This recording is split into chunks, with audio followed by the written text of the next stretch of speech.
Thank you very much, Ezekiel, for great words of introduction. We welcome all the members, those who are in person, but majority of our audience is out there. Please welcome to this session of the Commission plenary, and we want to have a conversation. And we want to thank God for giving us this opportunity to have this conversation. I have been introduced, so I will not say much about myself.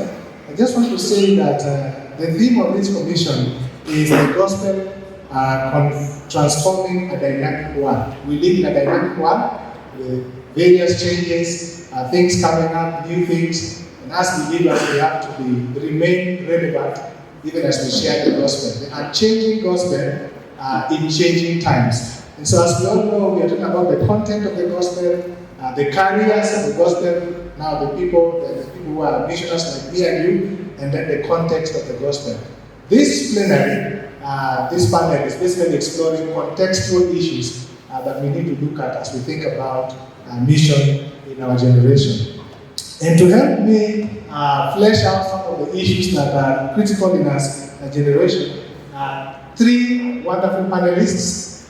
Two of them are here, and then one of them is joining us virtually. I just want to take a quick introduction of them. The first one on my immediate right is Dr. Mary Kamari. Dr. Mary is an adjunct faculty at Cooperative University and an author of Live, Thrive, and Love.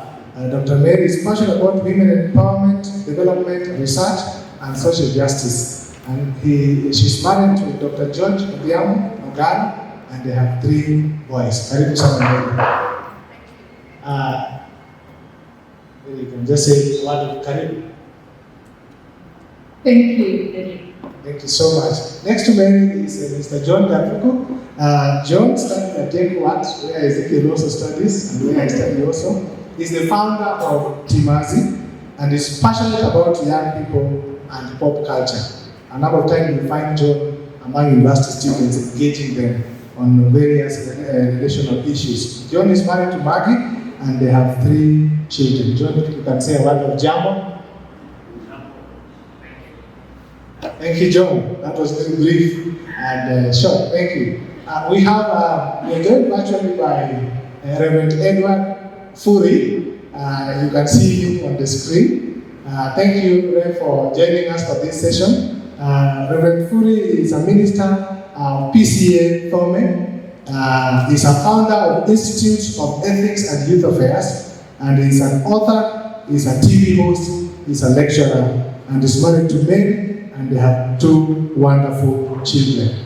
So this is the panel that is going to help us to be able to engage the topic, the gospel confronting contemporary culture.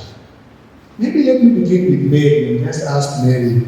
Mary, for you, what do you see as one of the contemporary issues that affects our society, for which the church and the audience needs to be thinking about, needs to be concerned about, even as we engage in this conversation? Thank you very much, David, for that question. When we look at our contemporary world today, there are very many issues that call our attention as God's children whom He has called into that world. So one of the issues, and one of the delving a little deeper into, is the whole issue of social injustices and violence. Yes.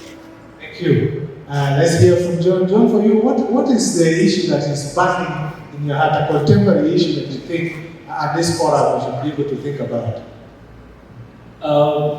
The issue, in my opinion, is now a crux of most of the teenagers and young people that I interact with.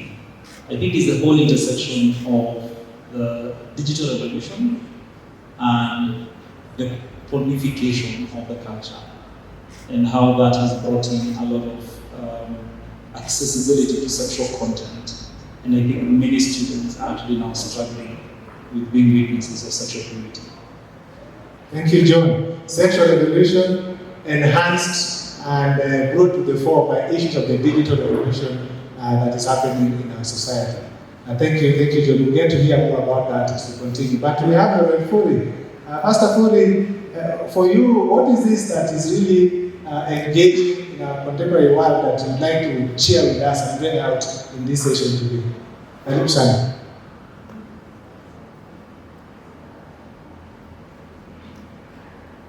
So, Pastor Femi, you are muted. We have my co-panelists and having articulated some issues there that are very important in our contemporary world. And for me, a big thing that is we are interacting with on a day-to-day basis is the matter of pluralism, religious pluralism, which brings along also the issue of relativism.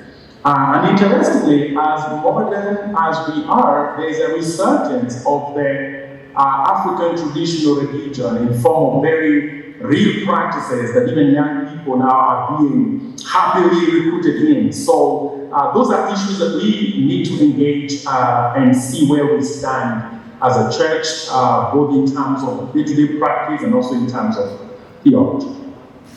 Thank you, Pastor Foley. Now, to be fair to the audience, we need to say that there are many issues in the society that will engage in a conference like that. Thankfully, the directors have created seminars where we are going to go to some of the specific issues and the in this plenary. So, perhaps we will just stay with those three: justice, violence, sexual revolution in the digital world, and religious pluralism, relativism, and freedom for this. But I'm sure we will continue engaging other seminars on other issues. So, Mary, social injustice, conflict, what is that all about? Help us appreciate what it is and how does it present itself in our society today, in our campuses. How does it manifest itself today? Right. I'm very glad, Ellie, you have said these are not the only issues. So we don't sit here to say these are the only issues, but this is what time limit can allow. Before I start sharing deeply on what this social injustice is, I want to share with you something I want us to ponder about. As we sit here today, did you know that about 1.3 million people globally live in excruciating situations of social injustices and violence? And out of this 1.3 billion, actually 40% of that population live in regions of the world that experience conflict, countries that are fragile, countries that are on the tipping point of, God knows, civil unrest and violence. So that's 1.4 billion. Now, if you calculated that, comparing with the population of Kenya, I don't know how many population size of Kenya that will be, how many countries size of Kenya, 1.3 billion will be. That's a huge world of people living in that kind of situation. But when we come down here, or rather in our grassroots here in our country, Kenya, we are talking of about 16% of our population living in what is considered multidimensional poverty. And I bring multidimensional poverty because it's really one of the things that is the clearest manifestation of social injustice, and one of the ones that might lead to situations of violence. So there's an international clock. It's called the World Poverty Clock. It's a digital way of trying to find out where we are as a world, and in terms of the whole of the population getting out of poverty by the year 2030. Now, this is what the World Poverty Clock says. For example, in Kenya, the target is that for us by 2030 to be out of this multidimensional social injustices, particularly poverty, that at least every minute 1.6 people should actually get out of poverty, which means they should be in a position of accessing health, good education, getting food, and living at least beyond 200 shillings per day. That is a target, so that we can get out of poverty by 2030. But do you know what rate we are at now? We are talking about only 0.9 people per minute. I mean, it's not quite one person every minute for us to be able to get it. That means that we are lagging behind. But it's not these figures that mean anything to us.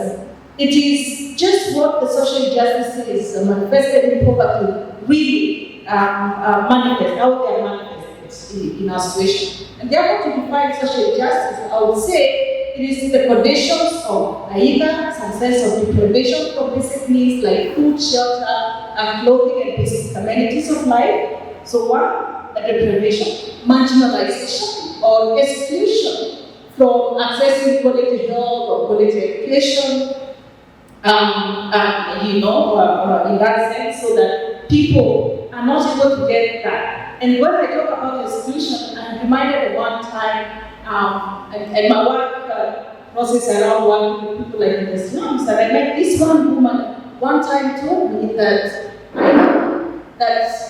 sometimes when my child cries, I know I cannot calm them down. I cannot stop them from crying because I know what they need.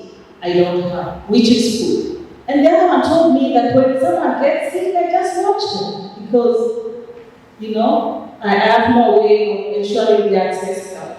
So that is exclusion from the basic things that people need or being marginalized from that later because of different things, and I'll be talking about them later. But then the thing, that thing is exploitation. Where we see situations of people experiencing poor pay or underpaid or poor working conditions, situations like child labor, modern day slavery, human trafficking, sexual exploitation, violence of all ways people are exploited. So that's another manifestation. And then all manner of inequalities that we might see. And I'm sad to say our country is one of those that have the highest gap between those who have it and those who have not. And as we see in one of the manifestations, when people live in perpetual long period of time in this kind of inequality, either feeling marginalized or feeling exploited or feeling deprived, as violence comes up and gangism. I mean, years back, in every community in this country, we know, I don't have to mention, there are all these gangs that people form as almost like armies to speak out to ask for their rights. This one comes as a sort of feeling disenfranchised, feeling excluded from what they think, or rather what they really need. So, as Christians, and that will be exploring as we go on, we want to look at even the connection between this social justice and violence, and then what we can be able to do. The burden of health care is very heavy. And we'll also be looking at what is it that God is calling us in this context that we are ministering or we're being called among people who experience these situations. Thank you, Fred. Deprivation, exploitation, marginalization, exclusion, inequality, those are serious social issues that plague many people in our context. And that is where we are, because the gospel is preached in real life, in real one, where these conditions abide. Thank you very much for just expounding that topic of social justice and the key tenets that we need to be thinking about. Now we turn to John, sexual revolution in the digital revolution. John, for you, expound to us, what are the key issues that are going on in our campuses, in our society, with this revolution we're talking about? Thank you so much. I first would like to say that time immemorial, I think every generation has struggled with sexual immorality. But what is different about this, and what has been different in the last decade? When we see the connection of the digital revolution, I want to bring a few things to light. Number one is the fact that here in Africa, and particularly here in Kenya, we are one of the countries that leads in the highest percentage of the population accessing internet via the mobile phone. So one of the things that has changed as a dynamic is the accessibility of sexual content. A few years back, not a few years back, around because I think we're talking about say 40, 30 years ago, we wouldn't have that for you to access sexual content, you needed either to see a graphic magazine one of the most popular used to be Playboy.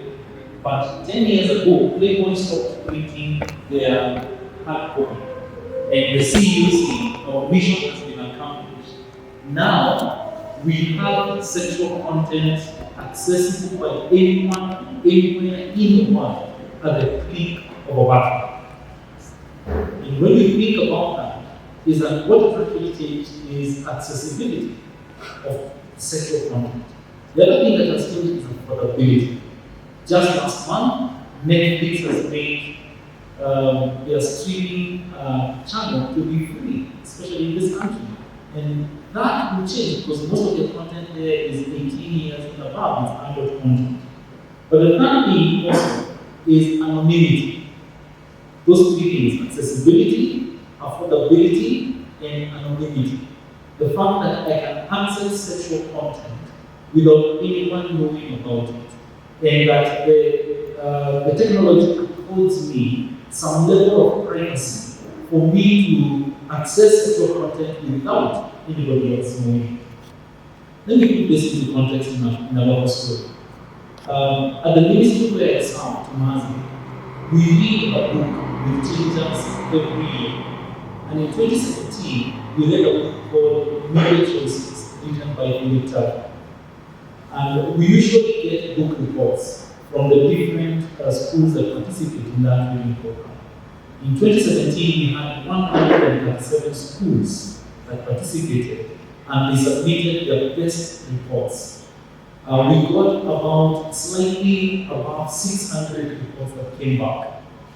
And out of those reports, over 500 of them confessed struggle with pornography. Now, if you know the context of our ministry, is that any student who participates in a Christian Union event, write a book report, go to the pains of being the best book report in their own school. For it to be entered into a national role, you're talking about Christian Union members. So it dawned on me that sometimes I was not understanding how big an issue it is. But that's now where we are. And therefore, we are having very many students secretly struggling with sexual sin. That's number one. But number two, which is not just at a personal level, but now we have a new ideological front where we now have a rethinking of the institutions of marriage as we know it from the biblical sense, and the sanctity of our sexuality as we have always known it. Now we have talk shows on radio talk shows, and the internet and our leading musicians giving us different ideologies on how to think about this. Chief among them, the definition of freedom. The expressing individualism, where I am the one who defines what I think to be true. And let me say this before we get it for you. One of the young persons who came from this country came on a TED Talk, and they said, I have lived in denial, this is who I am. You know, that's now trying to express sexual truth or the understanding of sexuality from an individualistic point of view, redefining truth itself. Thank you, John. So the issue of pornography, due to the accessibility, affordability, and anonymity that the virtual and online space gives. And then the whole issue of how people think about sexuality has changed. And the me generation, and it's all about me. Since it's not affecting you, what is your problem? I can do it, it is my body. And so we are being in a situation whereby the biblical norms and the mores are being subordinated for the quest of sexual expression. Thank you. We'll talk more about that. And fully sexual, religious freedom, religious pluralism in our context. What's going on? What's happening?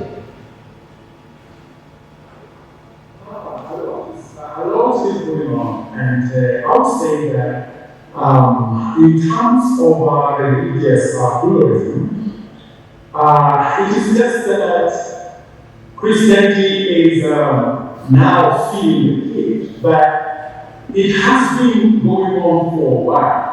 I would even say that Christianity owes itself to the what you can call the pluralism of the African traditional religion. The African traditional religion was pluralistic, and that's how they were able to welcome the Christian faith. So Christianity, when talking about pluralism, should be a bit, there should be some humility in this speech, because it is itself in Africa a beneficiary of pluralism of the traditional African religion. Which is essentially pluralistic, because different communities knew that they have different kinds of worship. So that was already evident here. But what's interesting is that while Christianity thought of itself as the progressive religion, it forgot that the African traditional religion was also dynamic. It's as if the Christianity thought of the traditional African religion as one that is going to be left behind, right? As one that is going to go fading and fading. But it had its own way of adapting to new modernity. And so we find that the creeping in, that ability of the African traditional religions and practices to be that the dynamism there has now caught up and is now gaining attention of what you can call the dominant Christian religion. Then also to say that as the world takes form, as we begin to see new powers emerge, especially in the East, now everything about the West is also becoming questioned, and so there's a certain slowing down of particular things Western. And one of those things is the religion. So what is being as Western religion is having now a slowing down in terms of acceptability, but also that now is able to fire or to fuel those people who always called the African the Christianity a Western religion. So that and slowing down of things Western and the movement of other the emergence of other centers of power has also affected the religion quite a bit. I mean, it's clear that the Eastern religions now have also gained popularity even here, and you can see the connection between the rise of powers, the political powers, the connection between political powers and the acceptability of their religions and their faith. It's actually fashionable today for someone to say, I'm going for meditation, It's common for a young person to say, I'm going for my yoga, so once I come from my yoga, I will come and we'll continue our conversation. So it is becoming fashionable now to actually have to have at least a bit of Eastern religion, It's interesting when you think about it. And then also, interestingly, is that Africa itself is being put in a place where it has to come out strongly as a unique continent that is different from the West.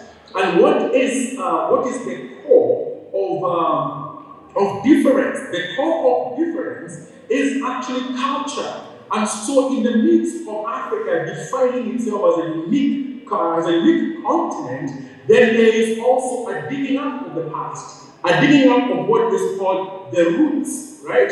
The roots.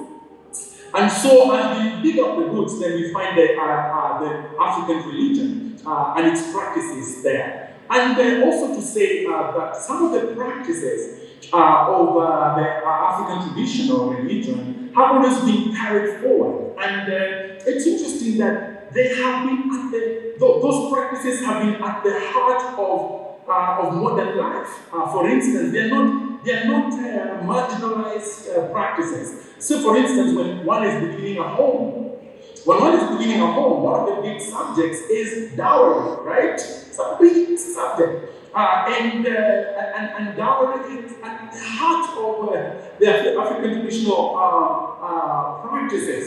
And so at the beginning of every home, yes, there's a Christian start, but also there is an affirmation of a certain traditional practice.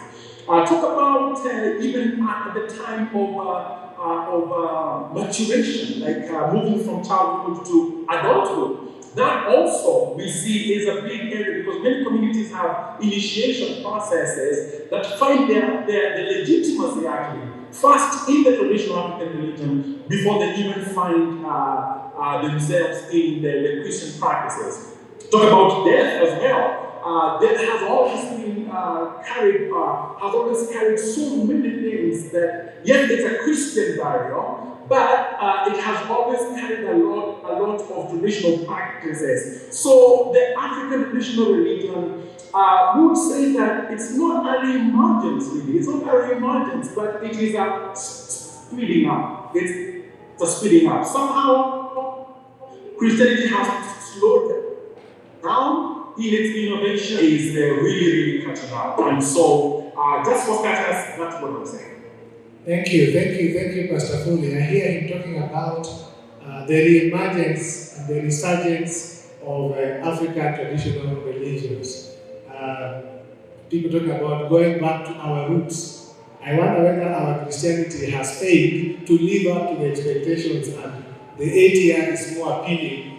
So people are going to find solutions back. I also hear him talking about the whole issues of the resurgence or the emergence of the Eastern religions, yoga, transcendental meditation, some of the things that we do not hear much, but now we have a lot of new emerging religious expressions coming up. And that's a major issue. And then the third thing I had him talk about is religious syncretism, the mixing up of Christianity and other traditional religions. So you are building a home and then the pastor comes, but also the elder comes, each of them does their work, and the new house is built. These are issues that we need to engage the young people, the older people, because God has called us to minister in this context. Thank you, Efuri, for fleshing out those three critical issues that are going on in our time. Maybe I go back to John a little bit as Mary is getting ready. John, this sexual revolution, sexuality has been an issue all along. The lives of all believers, young people. So why should we be really concerned about this? We're in a missions conference. So why should we think about the sexual revolution and in the digital world we live in? Why is it a priority that we should give it prominence in a session like this? For you, what is the issue? Wow. I was actually thinking about what Foley was talking about the emergence of the ATR. Why is this an issue, sexual revolution? I would say number one of the emerging concerns in the society right now is about mental health. If you look back, this was not as prominent as it is currently. And one of the links that researchers are trying to look for is there a link in the growth of pornography with the declining mental health? Because the fact that it is being practiced privately, it creates a lot of guilt and shame and emotion. And no human being is able to live in that state of mind and heart for a prolonged time. One of the greatest needs of a human being is the forgiveness of sin and the guilt and the shame that comes with secretive sexual sin is unbearable for the human soul. And I'm persuaded that there is a link.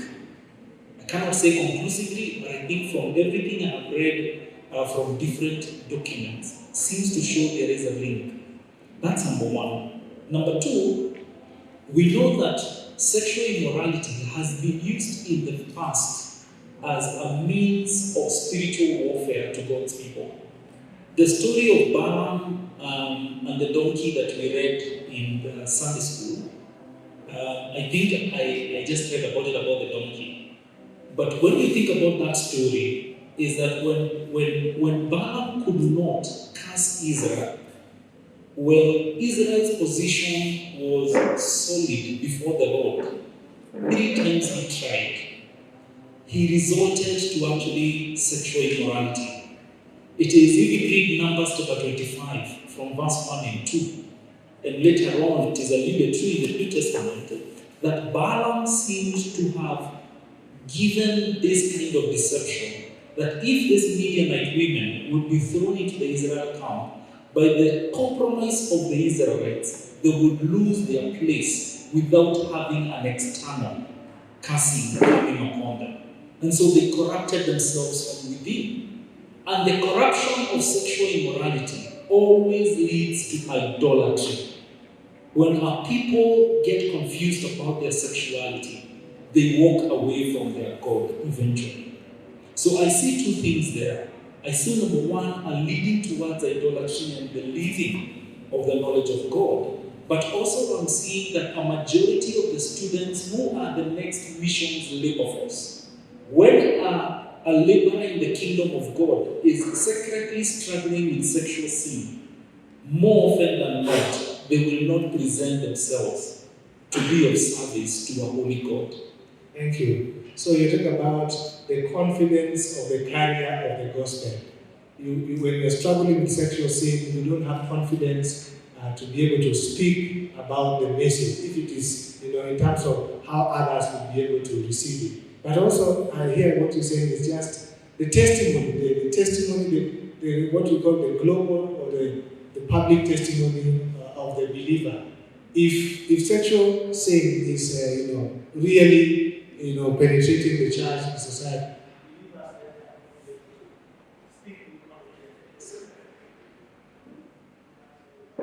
Oh, sorry. Yeah, I think as you fix this true, that the testimony of the Christian actually becomes compromised. And therefore we cannot be faithful witnesses of the gospel. And also because the gospel needs to shine brightest where the culture is struggling. It is the church that comes forth with a freshness and a renewal to the culture and to the world of its day.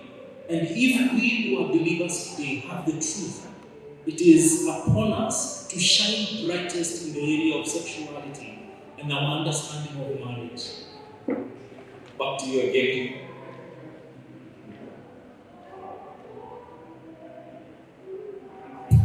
Thank you. I got it. Namely, back to injustice, exploitation, marginalization, exclusion, all those kind of things. Yes. Why should we as believers be concerned about those issues from a missions perspective? Now that we are here, think about reaching our content of the gospel. Okay. Just hearing our brother Duku, Reverend Buri, it just appears actually that these issues, because we are talking about these issues happening among the same people, is that these issues reinforce each other. These issues are related, and they kind of mutually reinforce because it's the same people. For example, just imagining the hopelessness that comes with social injustice, for example. People seeking for justice, people seeking for the basic amenity, people seeking for skills to be able to position themselves, probably for better work, to break out from generational poverty or social injustices. When people are at the point of seeking hope, they can get into anything. Anything that seems attractive, and therefore something, for example, like traditional religions. People tend to feel like because maybe we have lost our traditional way of doing things, we are now suffering the consequences of deviation from that. And then you start seeing people on and on trying to live up to what our elders used to be because they feel the life of the ancestors was better than ours. So maybe there's something on this. It's the same thing with all these other religions and these things that come as hope or quick fixes and instant solutions. And therefore, that's our understanding. It should be that it's the same people experiencing all these situations. So going to why this is an issue to us as Christians, we need to begin at where who we are in this big picture of God's mission. First, we are people that God has trusted with a big mission, and which is to reconcile people to Himself. which is to restore the image, the broken and distorted image. God created us in His own image, but the world has distorted it. One of the ways this distortion is manifested is in these issues we are discussing here today. So, for example, the social injustice. When people are, deprived or exploited, that's already not the side that God wants them to be at. And therefore, when God calls us, He calls us to restore that.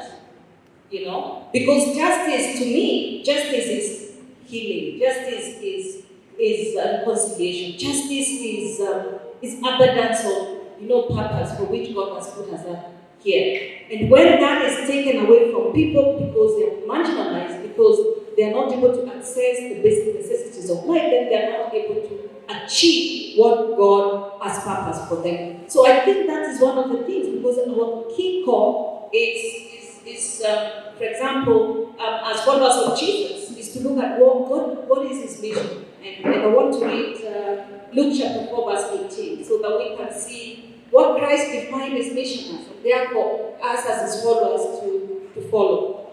It says, "The Spirit of the Lord is on me, because He has anointed me to proclaim good news to the poor. He has sent me to proclaim freedom for prisoners and recovery of sight for the blind, to set the oppressed free, to proclaim the year of the Lord's favor." This is a very, very heavily, it's a heavy position of what Christ came here for, and I believe this is our call. But also at creation, and looking at the Old Testament, we see God's call to humankind at creation as the call to rule and subdue. Okay, which means to bring order, and order is part of that justice. Justice is part of that order. Justice as a reflection of that kind of order God wants us to have. This world has asked us to rule and subdue. He says, be fruitful and multiply. And sometimes, and a lot of times, when we think that is part of it, we think of this fruitfulness and multiplication as just the biological reproduction. But it is just the whole essence of the nature of multiplication of the gospel, multiplication of God's good in the world. Multiplication, if it is justice for people who are suffering, if it's freeing people who are oppressed, it's multiplication of that. It's being fruitful in ways that bring people closer to the initial state of God's image that He created them to be. So it begins at creation. But also, across the prophets, we see God actually calling out people who are treating others unjustly, and calling in, whether it's leaders or just ordinary people like you and me, on treating other people. But I want to read, for example, in Isaiah 1:17. This is what a prophet says: "Learn to do good, seek justice, correct oppression, bring justice to the fatherless, and plead the cause of the widow." Psalms 82, verse 3. "Give justice to the weak and the fatherless, maintain the right of the afflicted and the destitute."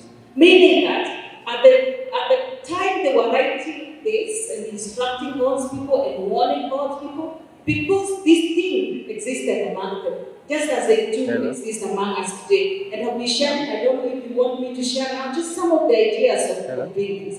But the example of Christ, just before I go to that, the example of Christ, we see Christ acting completely countercultural of the situations of injustices that are happening. For example, at the time He lived here, in the Jewish culture, to be leprous, to be disabled, even to be a woman, An issue.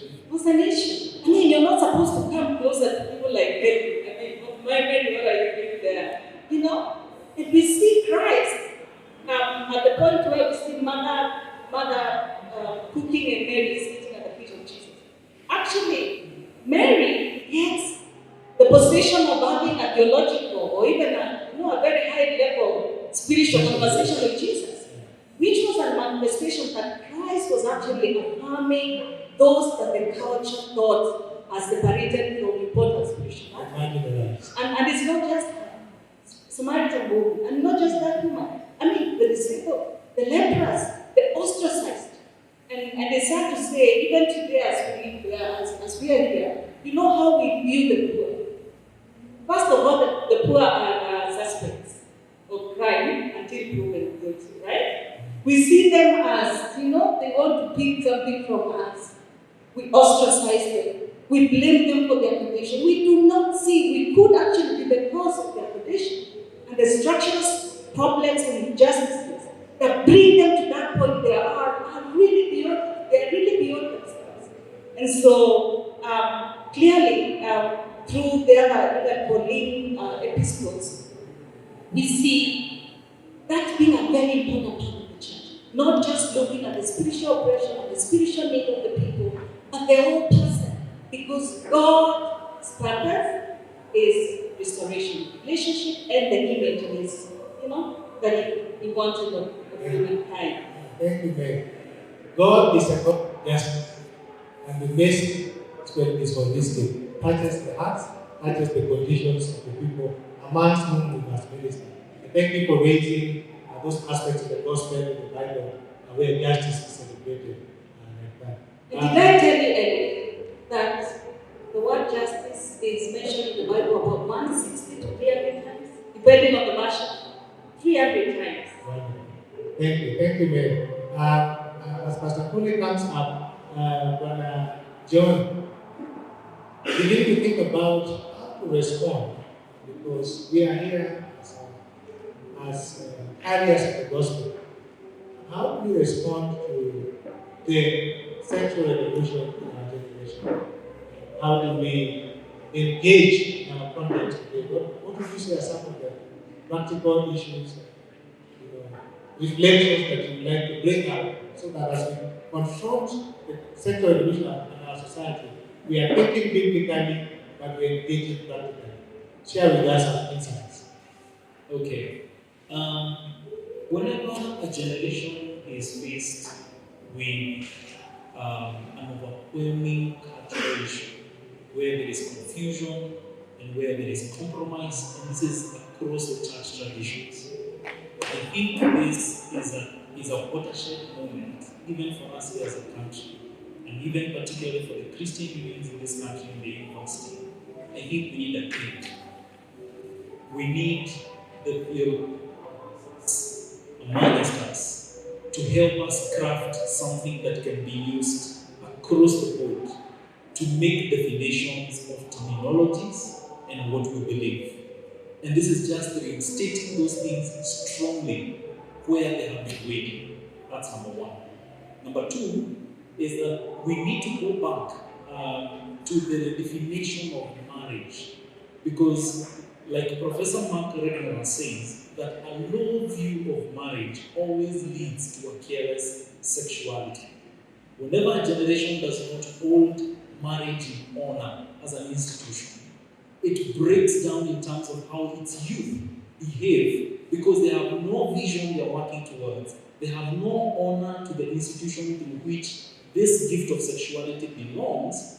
Then they actually do desecrate the whole institution. So I think we need to teach marriage in the universities. I know most of the time when campus students would invite me to speak, they want me to speak about how to get Mr. Right.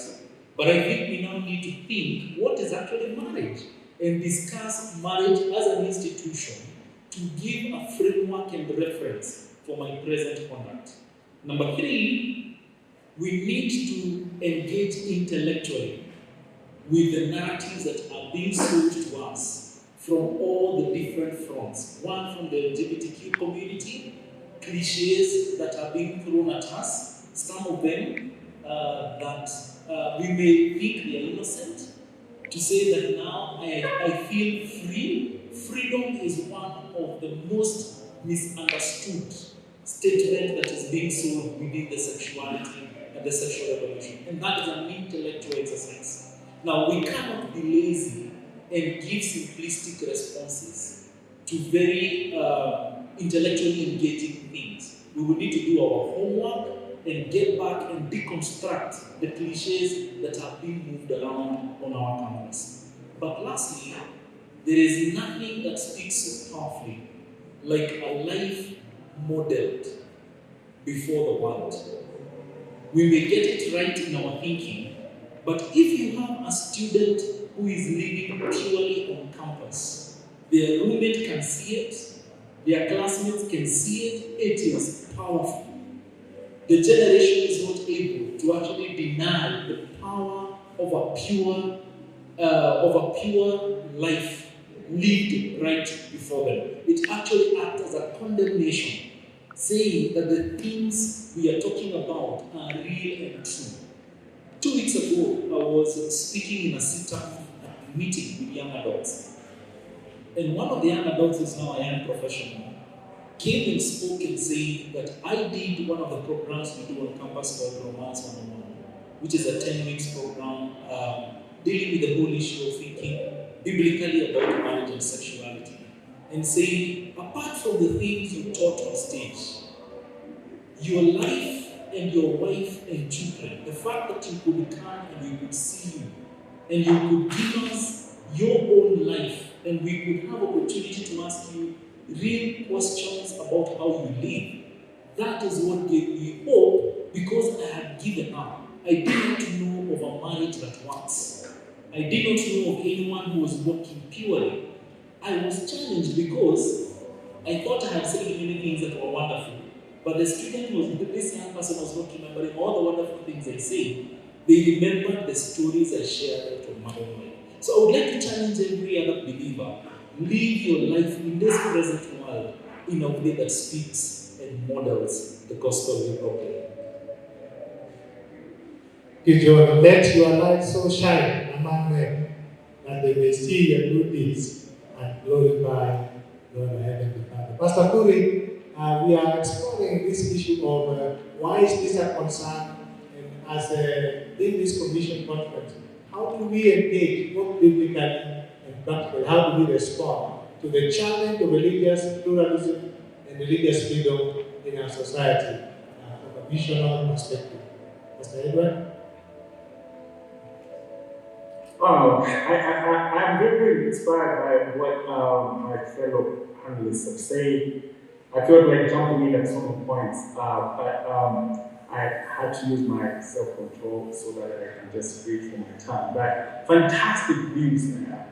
Now, on the matter of pluralism and relativism and freedom, now this is a very important issue today, but it is not new. I think that's important for us to know. It's not new. We should not feel as if Christianity facing this challenge of other emerging religions, or it's not new. It's always been present. Even when we think about the Old Testament and New Testament, the issue of the worship of Yahweh, the worship of God was constantly challenged. So what is unique now for us is the context, but not the experience. That's very important. Now, so we have to, now one of the ways that we really have to respond to this issue of pluralism and relativism, and also for it, as is being seen in the ATR, the African traditional religion, is knowledge. Knowledge is powerful. Knowledge is powerful. Just knowing. For instance, many times we have grown. We are growing in a time. We're growing in a time when Christianity has been a popular religion. You know, to be in the Christian faith was kind of, you know, like you are in the faith. But if you read carefully, you know, in the scriptures, you realize that Christianity was actually more a mocked religion than a popular one. That's very important. And so our knowledge itself is very, very important. How do we understand ourselves? So accumulate knowledge is a huge response when it comes to pluralism, relativism, and also engaging the African traditional religion. Also, why it's important is also to know that when you hear an aspect like pluralism, you would think that it is entirely a threat. No. When you hear pluralism, you should hear also in there a provision that assumes coexistence, that assumes the civility in interaction. And that is what pluralism is. And that's why a government is supposed to take care of all religions and all worshippers. Because there's an underlying assumption that in pluralism there is coexistence and civility in interaction. So the pluralism in itself is not a threat as it is when you think about it. Also, very important, why it is important is because these subjects go directly into identity, personal identity. Let me give you an example. Now, if let's take the remargin or the quickly adapting African traditional religion and its view of women, right? I struggle strongly because I am in a place where I have a knowledge that Jesus Christ entrusted the most precious news that He has risen to women. And that was not an accident. It's not because the women were the ones who were there, but by divine design, this resurrection news was entrusted to women. And so I find that women are the ones who actually brought in, this new, let me call it the new age in terms of Christ's reason. Now they were so trusted by Christ that I'm unable now to again be able to agree with an oppression, a systemic oppression of women. I'm unable to do that.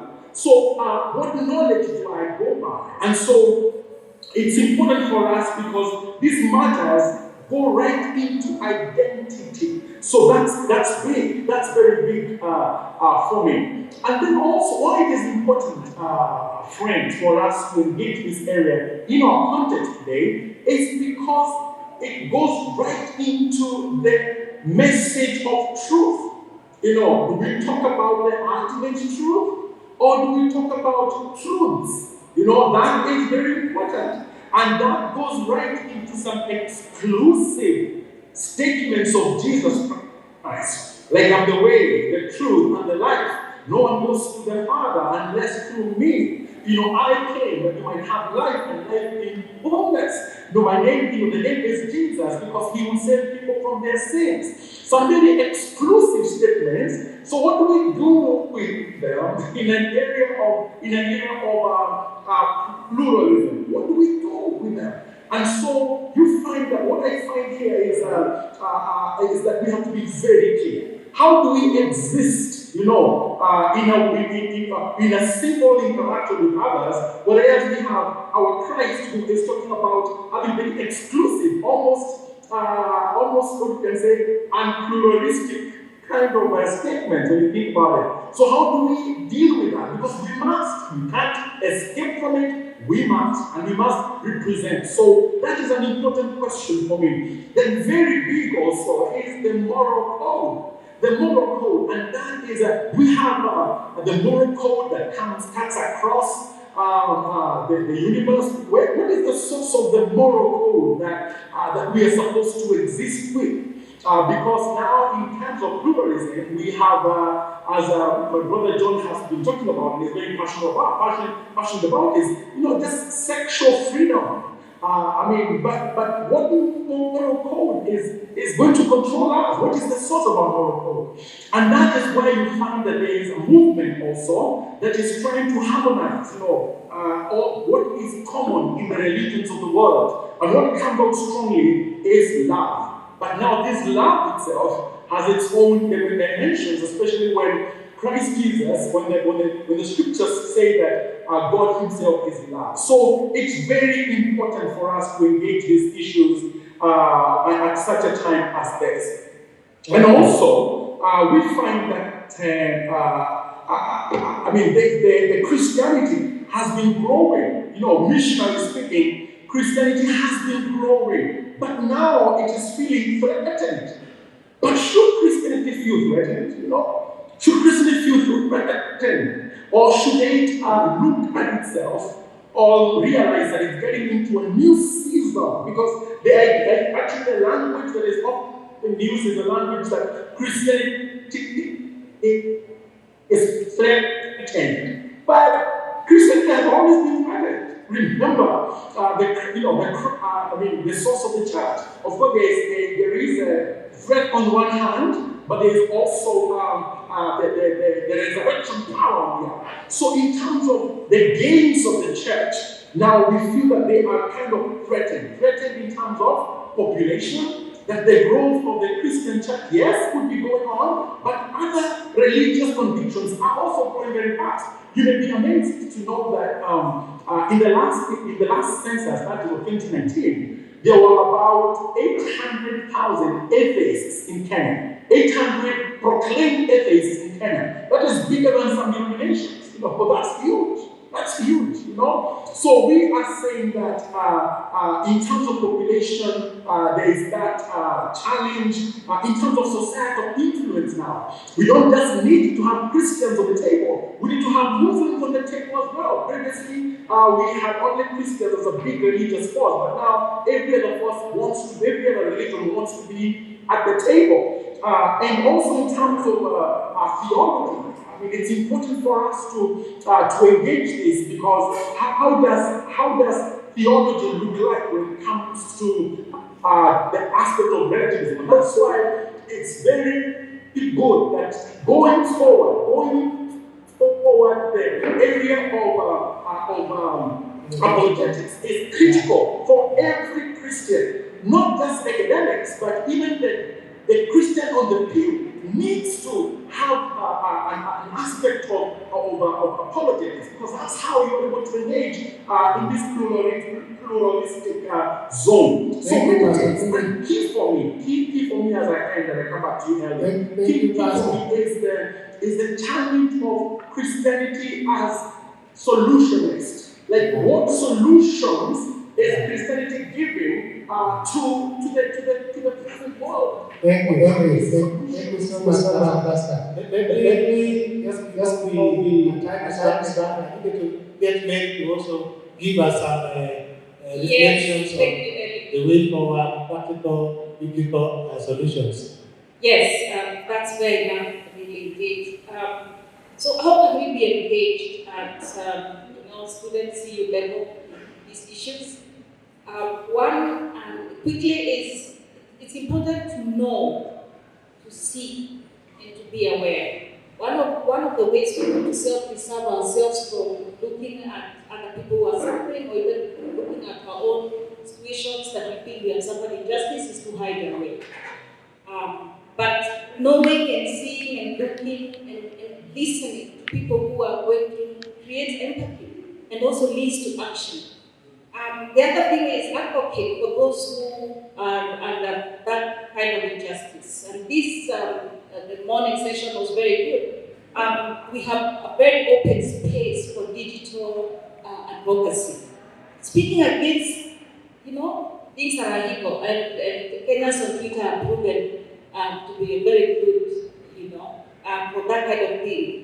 Spread the right information about justice, treating people in dignity, respect, human life, and use that power of the digital space and other spaces that we have. Then confront it. And in some situations, it might mean that wherever you are, whether you're a student or after you're a student, like you see, not under my watch. You will not allow other people to be treated in ways that are lesser than who they are as image bearers of God.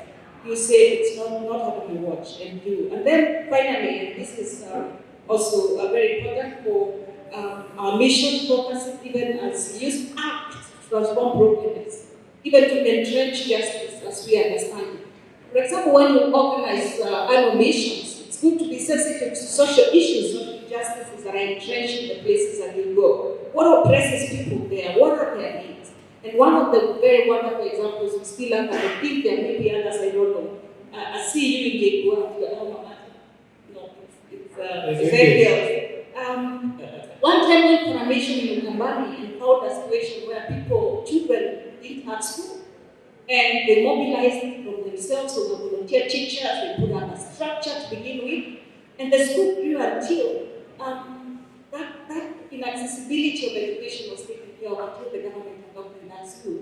What a wonderful example of actually engaging. I have no time to explain how one time as a student we found ourselves over Christmas at the university. I was in Maseno University, and one Christmas we went out to donate, and we only did donations out of our small wardrobes.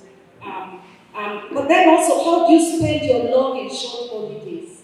Some of these structural injustices, like because even of lack of encouragement, lack of hope givers in the village. Some of you have made it to university, and you come from places where you are like a drop in the ocean. Very few children even have even the lens of ever making it to university. Can you be that hope? Can you be an encourager? When we were newly married, my husband and I used to have this tea and bread party, just to have children come from the village to be encouraged, to be shown hope. You can do this. And if God blesses you and has blessed you, for example, with leadership abilities, vie for positions of leadership, or vie for places where you can sit at the table and speak for the vulnerable, speak for those who have been oppressed by social injustices. And I know, for example, today we have one yoga who is a former staff, right? And many more examples. I pray that the Lord can raise many more people who can sit in those places where policies can be written, policies that are not good can be changed, and we can drive a sense of godly justice in all spaces. But also further studies and research. One of the things, and I believe that's one of the ways God has called me and other people, like those who teach in the university and those who research. Researchers are the modern day, or the people that God has is like prophets of the day, to warn, to tell. In one of the researches I'm involved in a Pan-African research now to study what the youth want. I know I am there. I'm not just a researcher, a social scientist. I am there to be the voice, to listen, and listening is researching, to listen, to write, to tell the world what the youth want to hear from the youth's mouths, not from researchers' mouths. And that can shape what you want to do with your life. It can shape you as a researcher. You can shape you as an intellectual potential person in that space, even in what you want to do. But finally, pray. And I'll read this verse to end. And pray, I mean, pray for the oppressor, pray for the oppressed, pray for yourself, so that you can take the right action. Ecclesiastes, I don't know how to say that, chapter 4 verse 1 says, again, I saw all the oppressions that were done under the sun, and behold, the tears of the oppressed, and they had no one to comfort them. On the side of the oppressor there was power, and there was no one to comfort the oppressed. I pray that we can be the hope givers. We can be the encouragers.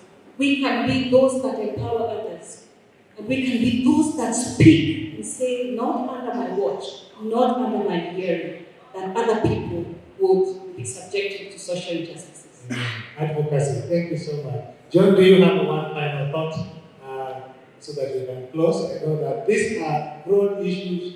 There's a lot of, we need more time to engage, but this session was just to whet your appetite so that you can have the appetite to read more, think more, reflect more, engage more. And so we're just throwing up thoughts in the air for when they settle down, you synthesize them, it's moved out. But John, do you have one parting shot, and then we just wrap it up? Thank you. As we close, I would want to say this, that the dominant culture that has corrupted our understanding of our sexuality is very strong, and you cannot stand alone.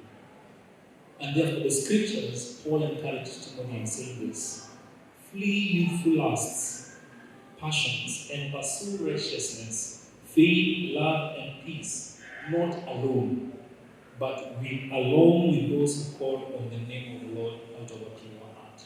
It is walking away from immorality, but also ganging up with colleagues and your classmates and those who believe in the biblical understanding of sexuality and walking with them. And I would like to say this as a parting shot. Please tell the Christian story. because we cannot respond to the stories being told from the other side with facts. Facts don't refute a story. A story is challenged by another story. Let's give our testimonies of our struggles and our victories around the whole issue of sexuality within our own Christian unions and our churches. Let's give stories about our own marriages and the paths in which we have walked and how the gospel has actually helped us, we who are helpless, speaking as those who belong to this generation and who identify with the struggles of this generation, and we can speak about our own victory that has come through Christ. Because the stories there are able to refute that which is real and authentic.